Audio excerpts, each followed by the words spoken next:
কৃষিমন্ত্রী ঘোষণার পর নিজের আদি গ্রামে দুধকুমার মণ্ডল মন্দিরে পুজো দিয়ে আশীর্বাদ প্রার্থনা। রাজ্যের মন্ত্রিসভায় কৃষিমন্ত্রী হিসেবে নাম ঘোষণা হতেই নিজের আদি গ্রামে পৌঁছে যান রাজ্যের নবনিযুক্ত কৃষিমন্ত্রী দুধকুমার মণ্ডল।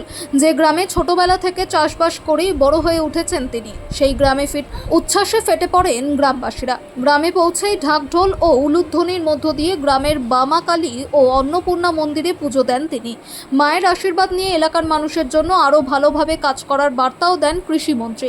এদিন তাকে ঘিরে গ্রাম জুড়ে উৎসবের আবহ তৈরি হয়। সমর্থক ও স্থানীয় বাসিন্দারা ফুলের তোড়া ও মালা দিয়ে শুভেচ্ছা জানান দুধকুমার মণ্ডলকে।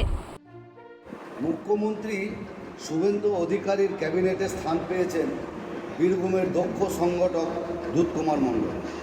তাকে দেওয়া হয়েছে কৃষি দপ্তরের দায়িত্ব।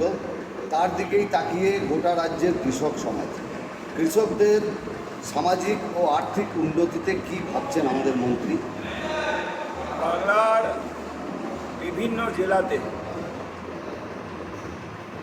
আর্থসামাজিক ব্যবস্থার যে পরিকাঠামো, সেই ব্যবস্থা কৃষির উপরই নির্ভরশীল।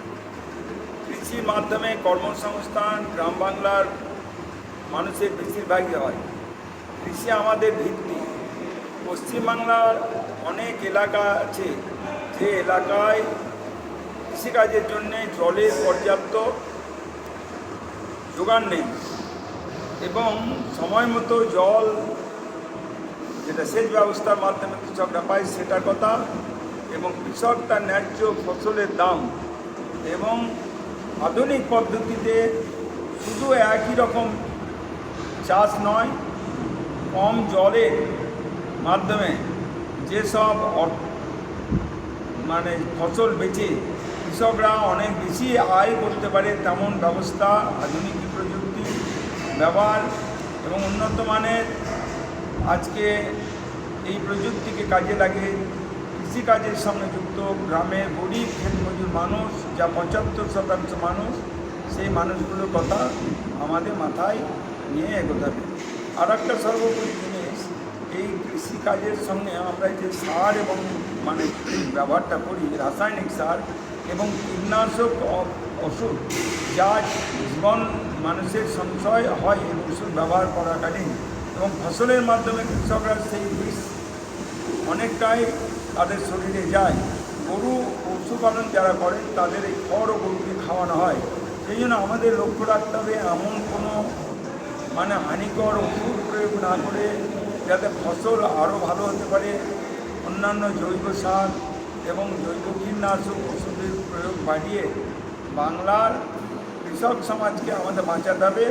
কারণ একটা দেশ চলে কৃষির যোগানের উপর দাঁড়িয়ে। বড় বড় মিল, কলকারখানা এবং মূলত এই কৃষিকাজের থেকে, জমির থেকে উৎপাদিত ফসল খেয়ে মানুষ, জীবজন্তু অনেকেই তারা প্রাণে বেঁচে থাকতে পারে। এই জন্য কৃষি আমাদের ভিত্তি। কৃষিকে আরও আধুনিক প্রযুক্তির মাধ্যমে তার উৎপাদনের দিকে এগোতে হবে এবং কৃষক সমাজ এবং কৃষক যারা কৃষিকাজের সঙ্গে যুক্ত সেই মানুষগুলোর অর্থনীতির বুনিয়াদটা আরও শক্তিশালী করতে হবে। আমরা সেই লক্ষ্যপথেই আমরা এগিয়ে যাব।